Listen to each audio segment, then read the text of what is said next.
So we are here in Paris. We are entering the final push for the UN climate negotiations.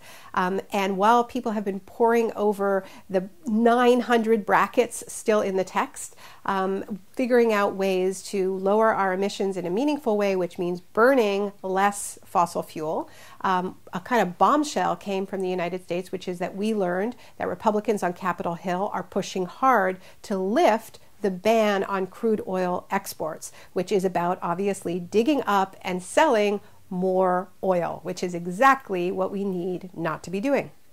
So this has a lot to do with one of the topics that's being debated a lot here inside and outside the summit, and that has to do with how smart and sane climate policies are being potentially undermined by a wave of new corporate-friendly trade deals, like the TPP, the Trans-Pacific Partnership, like TTIP, which is a huge new trade deal that's being pushed between Europe and the United States, and also a similar deal between the European Union and Canada.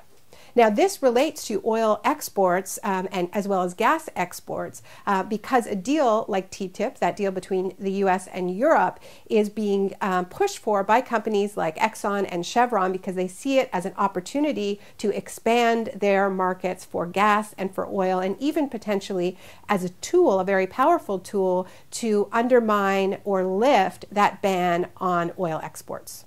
So traditionally, the worlds of trade and the worlds of climate haven't really spoken all that much to each other. They're sort of two solitudes. But they're coming together, and they're coming together because there have been a wave of trade challenges, of multinational corporations suing governments under existing trade agreements when those governments do the right thing in the face of the climate crisis. Germany's energy transition is facing one such challenge. Quebec, which banned fracking, is being sued under NAFTA. Ontario, which introduced an ambitious green energy policy, was challenged at the World Trade Organization for supposedly discriminating against Japanese and European companies.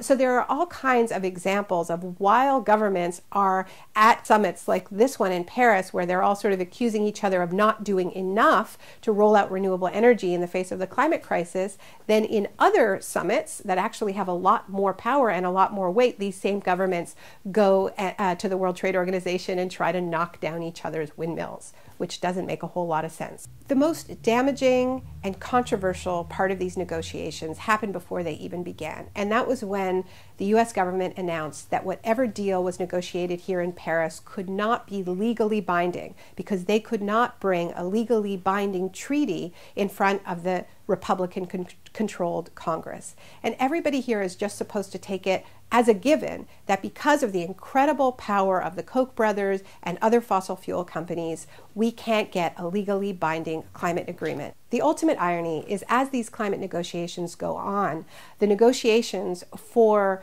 the European trade deal with the US and the trade deal with Canada continue as well. And in those spaces, the fossil fuel giants are pushing very, very hard to have the most legally binding possible agreements that will allow them to sue national governments when they try to do the right thing.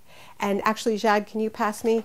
There's a quote that I just think sums it up so well, which is from Joseph Stiglitz, the Nobel Prize-winning economist. He memorably said, "Should you let a group of foolish lawyers who put together something before they understood these issues interfere with saving the planet?" We understand the issues now, and we're still doing it, and it's madness.